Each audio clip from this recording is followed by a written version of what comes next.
I'm Emma Jones and I'm a printmaker based in the Scottish Borders, and today I'm going to give you a quick tutorial on linocut. I'll assume absolutely no knowledge and I'll take you through the tools you'll need, the techniques and doing a basic print. At any point you can stop, pause it and do your own thing. There's also going to be a guide that comes along with this, and if you want you can follow the printout guide, follow this video and stop and start when you're ready and do it at your own pace. Right, first of all I'm going to take you through all the tools that you'll need. It's fairly easy to get started in Lino. Here's a block, this is what it looks like, and it's where it comes from is in the 20th century artists started using linoleum floor covering to carve instead of wood. There's a tradition of Eastern and Western woodcut which goes back centuries, which involves carving an image into a wood block and printing it. But in the 20th century, people started using lino as a cheaper alternative. It was readily available. It was on a lot of floors, a lot of kitchens and things. It was very fashionable at the time. Of course, today this isn't really the case. So most of the lino you get nowadays is stuff that you buy specially made for artists. But it's the same sort of thing. It's the sort of lino I'm using today. It's grey, known as grey battleship linoleum. And it's a smooth surface on the front, and the back is backed by Hessian. So it's fairly firm. It takes a little bit of getting used to. It's quite good if you warm it up a little bit before you carve it. But you can buy it in all sorts of different sizes, and I've also included links on where to buy it in the guide that you can print out to go along with it. So as you can see, here's a small one, but you can get gigantic rolls of it. You can get these sizes. You can also cut it to the size that you want to, so you can either carve it in a block like as it is, or you can cut it into various shapes so you can print just that shape. Now to carve into the lino, you've got various choices of tools. These are fairly common. It's a lino cutter set, and what you get is a plastic handle with various different sized blades. Now each blade makes a different mark, so you can see here you've got U-shaped ones, you've got a V-shaped one, you've got a sort of flat cutter here, and the idea is that you take your handle and you fit in the tool that you want to use. So that's the most popular way to start. However, I actually find these quite difficult to use, so what I'm going to recommend today, if you are going to go and buy yourself something, is this very inexpensive set of woodcut tools. So as you can see, you get 5 tools in a box. To start with, 3 of them are going to be the ones that are most useful to be used. Again, there's links to where you can buy these, but this set only costs £5, so it's quite a good way, and they're more sturdy. So when you grip them, I find that the tool's much more stable, whereas when you get the red ones, they can be a little bit flimsy. So it's up to you. You're welcome to try with this set, because of course you can start off with that and you don't want to go and buy money if you don't know if you're going to enjoy it or not. But generally these 3 tools are an excellent way to start. Of course, once you get into it a bit more, then you can spend a lot more. So I use these tools. They're called file, and these will cost maybe £20–25 each. And as you can see, they're much finer, obviously, better quality, better made, and you get them in all sorts of sizes, from very broad to very narrow. And I'll explain a little bit about what each size does in a minute. But we've got our lino and our cutters. We need ink. Now the ink I'm using today is called Cranfield Safe Wash. Now this is a special relief printmaking ink. It's oil-based.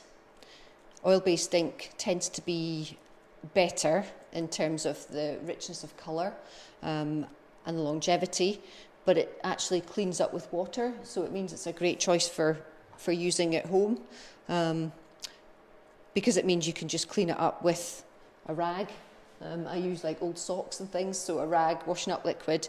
You don't need, with traditional oil-based inks, you would need to use things like white spirit to clean it up, and that's obviously not something you want to be doing at home if you can avoid it. The other sorts of ink you can use at home is water-based. So I've got some Schminky.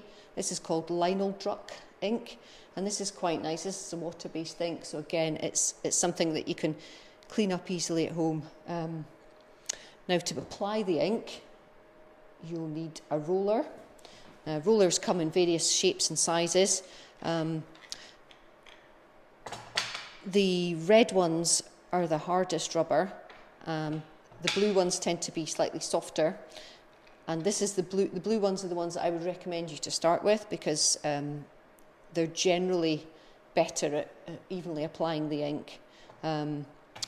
But obviously these are the budget rollers. If you want to go up a little bit and spend a little bit more, then these red rubber Japanese rollers are quite nice as well. But obviously you can spend a lot more than that.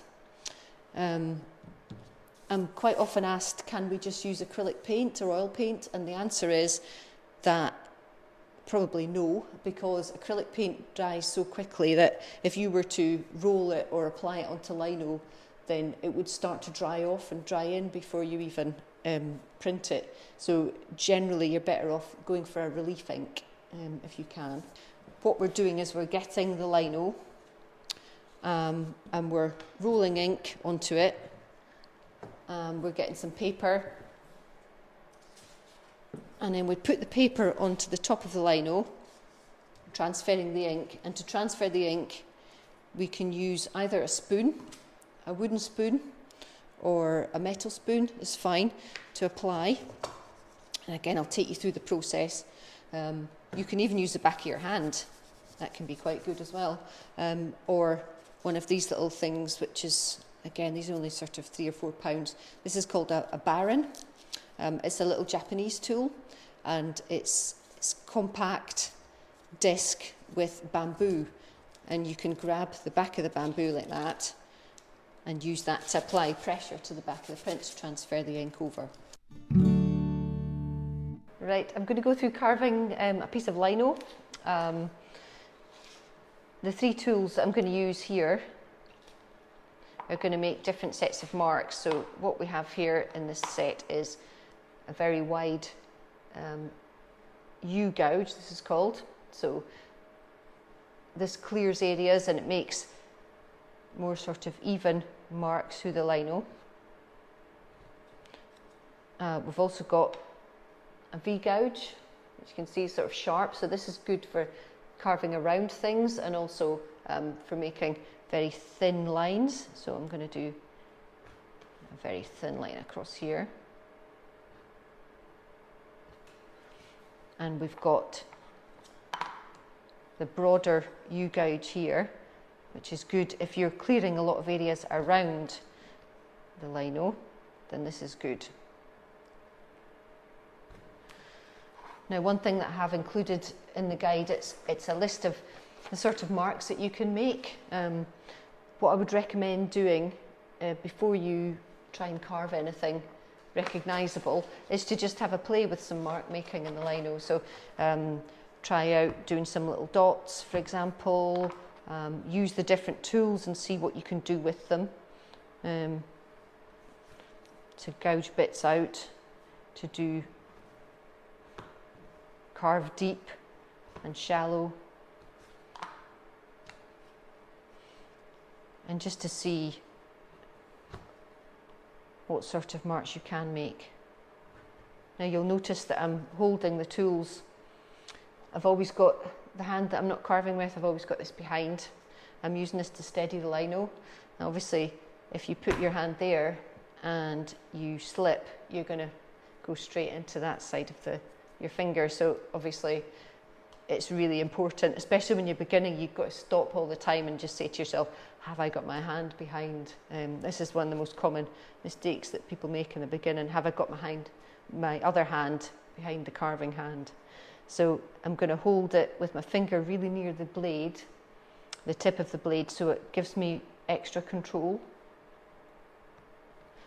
If I hold it here, for example, then it's really, really difficult to control where the blade is going.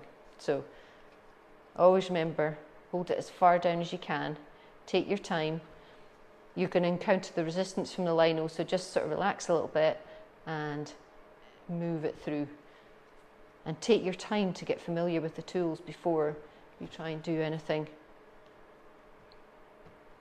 that requires a bit more design. So I'll print this out in a minute, but it's worth just stopping a minute and explaining one of the main principles of lino, and that is that what's left when you're carving, the stuff that you carve away will be the white of the paper, or whatever colour your paper is. The stuff that's left on the block is going to be the stuff that prints. So that's the first thing. The second thing is that everything's in reverse. So whatever you carve, when you print it on the paper, it will be in reverse. So for this reason, I'll take you through in a little while, but if it matters which way round it is, then you can trace the image backwards onto the block as a guide before you start carving. So I'll do a few more different, again to get some shading, might want a few areas here. Just a few different marks you can do with the tools. Swap them over.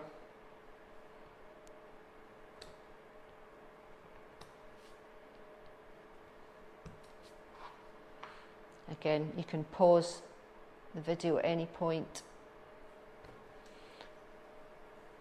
so you can take your time and do this as well.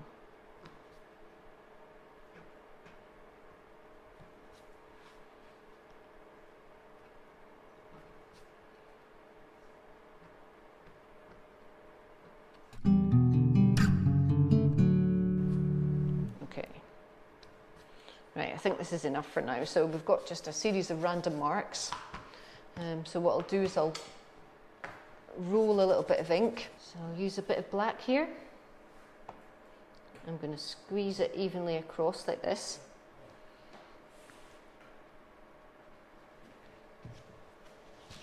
I'm going to take the roller. I'm going to roll it out. What I want to do is I want to roll the ink and make sure it's evenly over the roller. So I'm going to roll it this way and that way. I don't want to use, I'll keep that sort of reservoir of ink here, and I'm going to roll it out so I'm getting some of the heat that'll spread it evenly, and I'm not going to get too much on the roller, because if you put too much in the roller, you're just going to end up with big clumps of ink. If you put too little, then it won't print very well. It'll be like a really bad photocopy. Okay, so got the black ink. So we're going to do the same in terms of direction as we did with the ink. We're going to roll it that way.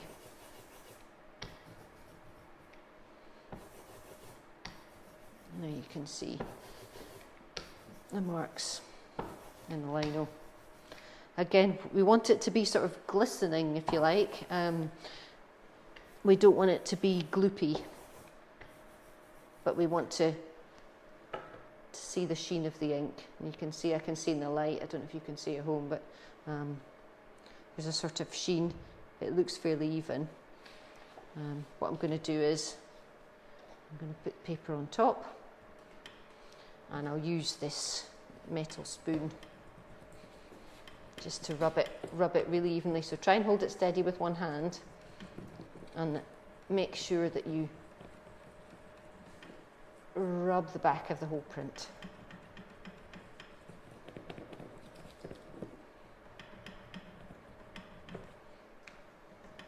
There we go. So we can have a little peek. So hold one side. That looks fairly even. So there we go. So as you can see, the bits that have been carved out are the bits that are the white of the paper. It's a fairly even covering. and you can see more clearly the variety of the marks. So at this point it's very rare that you would do one print and then that would be it. So I always recommend take plenty of test prints along the way. So do a little bit, ink it up, clean it, go back, carve some more, test it again. So just to clean off the block here, I would do a ghost print, this is called. So it's a print without inking again, so you can get a really light print on this one. I wouldn't normally do it on the same sheet of paper, but it's a good way of getting the excess ink off before you wipe it off, just with a damp cloth.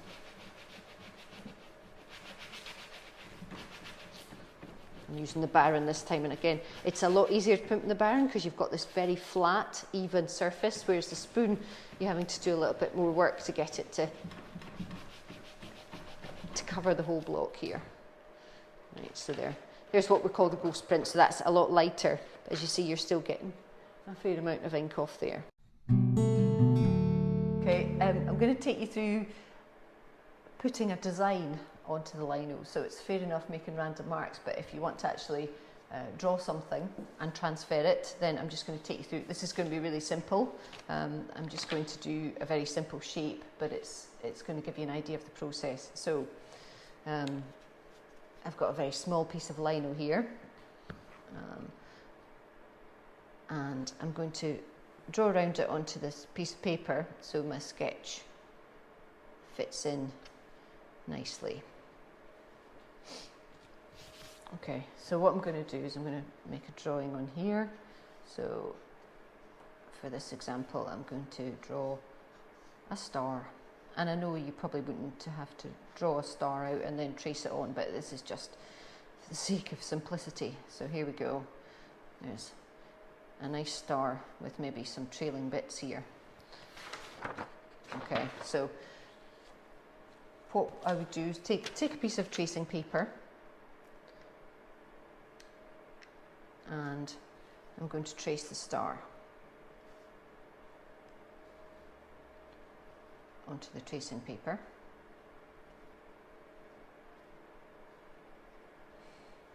Now this is especially important if you're doing something where you it has to be a certain way. So for example, if I was doing text, or if I had a design where obviously a scene or a landscape or something, it can look very odd if it's just reversed randomly. So there we go. So we've traced it onto there. Now what I'm going to do is, assuming that this is too complicated, is I'm going to have a little bit of carbon paper. You can use carbon paper, or you can use a soft pencil to sketch onto the back here, just anything that will rub off onto the lino, so that you're making the drawing onto the lino. Now if I was doing this properly, especially a big piece, I would tape this on so it's nice and stable, so I can lift it up whenever I need to and check how I'm doing. But I'm just going to trace the star onto the lino.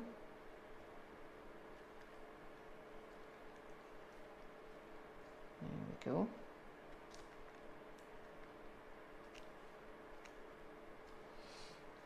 Lift off the tracing paper, and there we go. So we've got the star here, and that's going to serve as a guide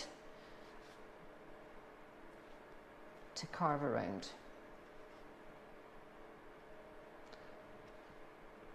Now if we want to be to make it even more robust, then I would use, in terms of the design, I would use a Sharpie or something to go over stuff. And at this point, I'll deal with this slightly later, but if you wanted to have some different colours, then you could use that as well onto the tracing. And the different colours could be carved onto different pieces of lino, but I'll show you that in a minute. So at this point, we need to decide, do we want this to be, we're using black ink, do we want it to be a black star, or do we want it to be a white star? In terms of whether we're going to carve out around the star, so we just leave the star in the lino and that would be black because we'd be inking up the star, or whether they want to carve out the shape of the star, in which case the surround would be black and the star itself would be white. So I have done both, but just to give you an idea, whatever you were doing, I would start by going around the star with the V-shape tool, because you're having to cut out that shape. So go right round the outside, this way.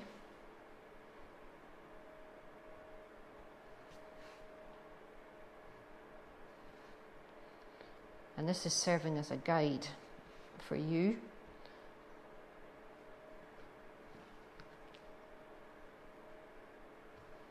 So you get the idea here. I would go around the outside of the star.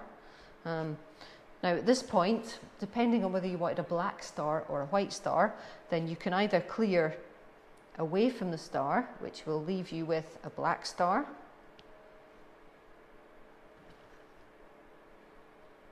so what I'm doing here is I'm taking away all the lino from around the star, which would leave you with a black star and a white background. If, however, I decided that I wanted to have a white star, then I would be clearing from within the star, if that makes sense.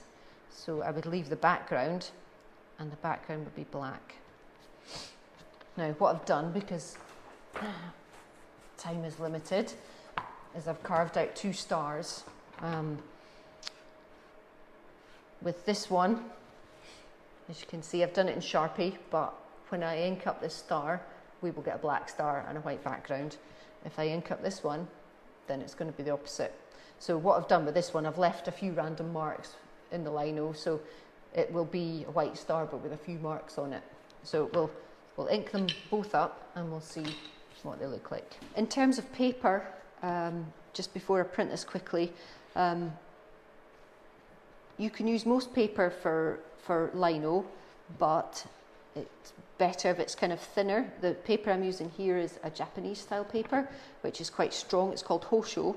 It's quite strong, but it's also quite thin, so it's quite good for printing, especially printing by hand. The other paper I've been using today is just a bog standard photocopy printing paper. Again, it's quite thin. The thing that you don't want to use, especially if you're printing by hand, is a kind of watercolour or anything with too much texture, because what happens is it only sticks to the surface of the paper, and the grooves where the bumps and the texture is won't get the print, so that won't work very well. But any paper you've got lying around the house, any printing paper, that sort of thing is great if you're just starting out. If you want to buy something for hand printing, then I would recommend the Hosho Japanese paper, because it's nice and thin, but it's very strong. It's also a lovely texture. Right, okay, so we'll start off with our black star.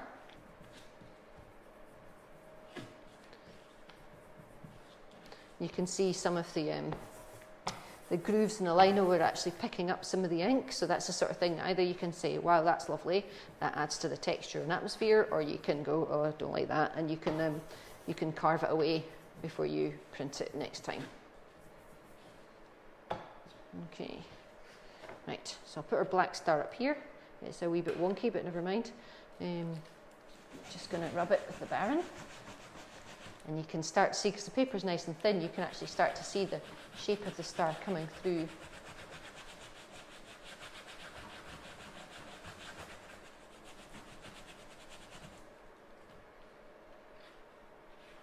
Okay, so there we go. There's our quirky black star. I'll put that over there, and I'll print the white star.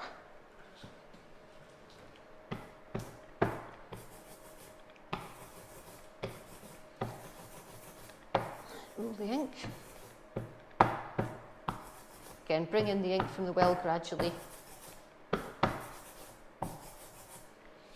you don't end up with big clumps. Right, and now I'm inking up the white star. As you can see, I've left some areas. What you'll find, especially when you're printing by hand, the larger the area that's been inked, so the larger the area of lino, the more pressure you'll need generally.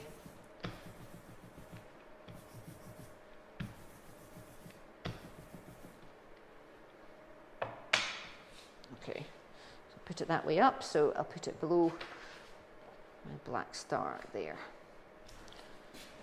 Give it a good rub.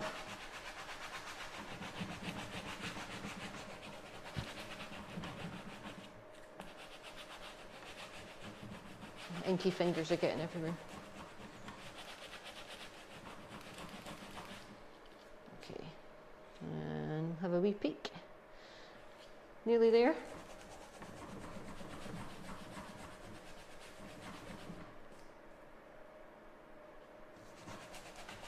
There we go, that should do for a test print.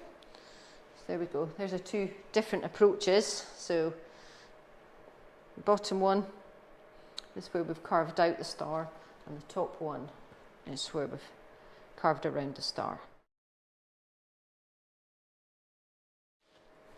Right, I'm going to explain a little bit about how to introduce different colours to your block now. Obviously we've rolled one colour, and as you can see from the width of the rollers, it's not as easy as just kind of dabbing different colours on the same block to get different colours. So there are a few ways to do it. One is that you can do a print and then colour it by hand using something like acrylic or watercolour or something. Second is you can have, for the same image, you can have a different block for each colour. And this is the process I'm going to talk you through very quickly just now. And the third is what's called the reduction print or the suicide print, is where you have one block and you would do your whole design, all the colours in one block. But what would happen would be you would carve some, for example, print that, then you would clean it off, carve a little bit more off, ink that in a different colour and print it onto the same piece of paper until you build up the image. That was a favourite of Picasso's, and the suicide print, it's called a suicide print because if something goes wrong on like your third or fourth or fifth layer, then you've had it, you've basically like ruined however many prints you've done, because obviously you'd have to, if say you wanted 10 prints, you'd have to print them 10 prints in the first colour and use the same 10 prints for the second and so on. But we're not going to cover that here. That's kind of slightly more advanced than this. This is just about explaining to you really how you would do this. The most important thing for this technique is that you've got to get the lino in the same place on the paper each time. So what I'm going to do is, I've got a fairly simple image here. It's just my mocha pot, one of my favourite things. So as you can see, there's 3 different colours here, 4 if you count the white, but there's actually 3 blocks. So I have a block for the dark blue colour, a block for the red, and a block for the orange. And in some places they actually overlap a bit. But what has to happen is I have 3 blocks. They have to be in the same position on the lino, on the same, ideally the same size of lino, and would use all 3 blocks to print on one piece of paper. So what I'm going to do now is I'm going to take you through it. Generally what you would do is you would print the key, this is called the key block or the outline block, and this has got the main, this is the kind of the main outline of the coffee pot here, as you can see in the blue. And that would be the one that we'd print last, because ideally you want that to print over the colour, because that masks any slight mistakes in where you've placed the other colours. So I'll attempt to show you now what we're going to do first, so we can make sure that that all prints in the same way. So the first block is going to be this one. And what I'm going to do is I'm going to draw around this block with some pencil very lightly. So what will happen is I'll place it in the same part each time. This is what's called the registration block. And this will hopefully mean that the positioning is accurate each time. Okay. So move that out of the way and I'll ink it.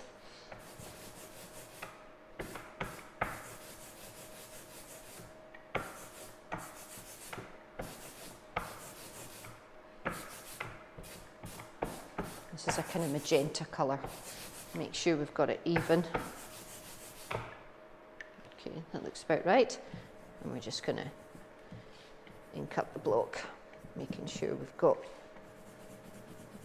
an even coverage.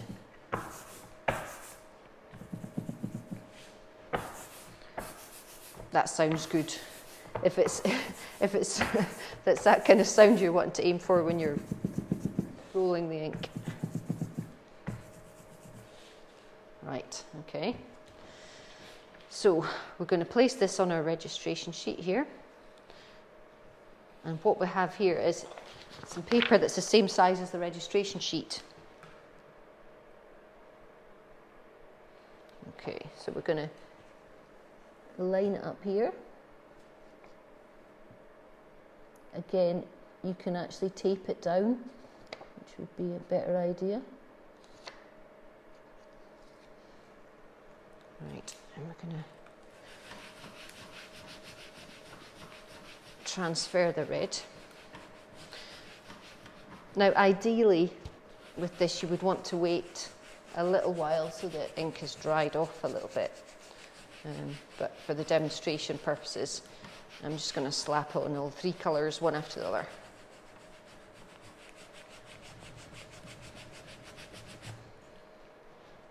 Okay, just double check, have a wee peek. Right, okay. So there we go, it doesn't really make much sense at the moment, does it? So put that to one side. Right, our next block, I'm going to run out of space. I'm going to do it in gold, just so we've got like a little bit of an accent colour here. So make sure we've got an even coverage.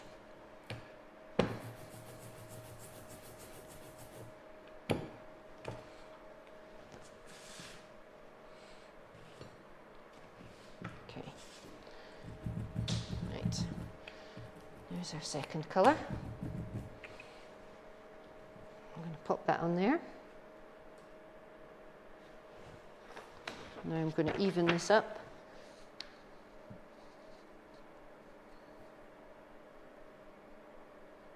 Right. I should have actually taped this down. Right. Okay. So transfer that colour.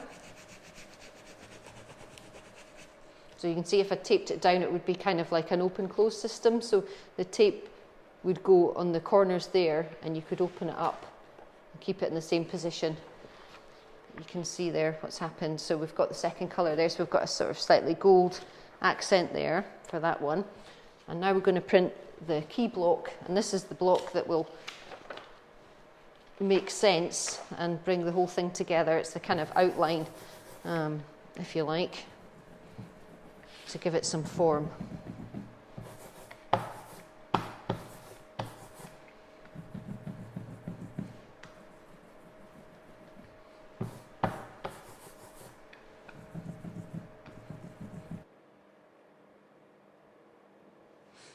And we'll place this on top.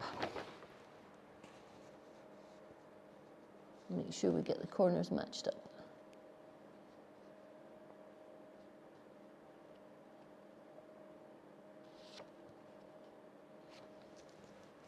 And transfer the ink.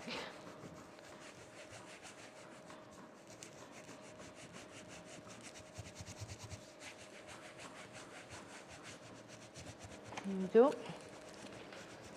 So you can see the third colour here, so it finally makes sense.